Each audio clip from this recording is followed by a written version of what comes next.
match you online with that cute chestnut-haired girl you had a crush on in 6th grade, whose current-day pics you like, but are careful not to love, because that would be a little weird after all these years.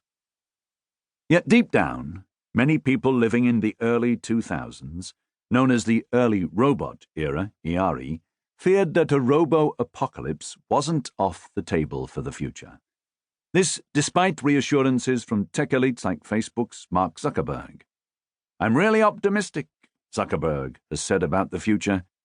People who are naysayers and kind of try to drum up these doomsday scenarios, I don't understand it. To which Elon Musk replied, "I've talked to Mark about this. His understanding of the subject is limited." Further into the future, we will remember when robots became organic, created in a lab from living tissue, cells and DNA to look and be just like us, but better and more resilient. Even further out in time, we will recall when we first had the option of becoming robots ourselves, by downloading our minds and our essences into organic engineered beings that could, theoretically, live forever. Some of us will remember being thrilled by the prospect of having a synthetic or organometallic body that's young and sleek and impervious to aging. Our new robot bodies will allow us to do amazing things, like not have our DNA torn to shreds by cosmic radiation while traveling into space. With the proper upgrades, we will also be able to swim submersible-free in the Mariana Trench, more than 6 miles under the surface of the sea, without drowning or being crushed by tons of water pressure. Maybe we'll do the breaststroke in oceans of liquid methane on Titan, just because we can. And yet, will we feel that something is missing as the millennia pass? Will we grow weary of being robots, invulnerable and immortal? Will we feel a nostalgia for the time before, that moment, long ago, when we first realized that the robots had truly arrived?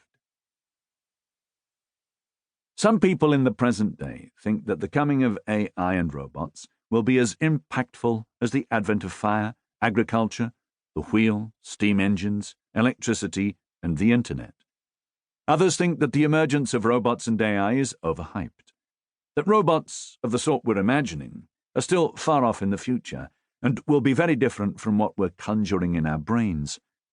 These robo-skeptics wonder if so-called artificial intelligence is really just part of a steady progression of computers becoming ever more powerful and ubiquitous, and that this invention of the wheel moment is occurring gradually, without any sort of definitive eureka moment, as we realize that, hey, will you look at that? I can order catnip and toilet paper online. And wow, is it really true that a 13-inch MacBook Pro has the RAM and processing speed to manage a small city, or perhaps guide a modest-sized spaceship to Mars? Humans in the present day seem obsessed with robots, real and imagined, as we embrace dueling visions of robo-utopias and robo-dystopias that titillate, bring hope, and scare the bejesus out of us. Possibly the very speed and whoosh of technological newness is contributing to our insistence on anthropomorphizing every machine in sight. We imagine a dishwashing robot that looks like Rosie from the Jetsons, or a cop that chases replicants looking like Ryan Gosling in Blade Runner 2049. Making these machines seem more like us makes them less scary, or sometimes scarier, like the pissed-off killer bots in Westworld that go berserk and start killing every human in sight. This isn't too far removed from ancient Greeks and others, who created gods that looked and acted like us mortals in matters of love, lust, envy, fury, and who has the biggest lightning bolt.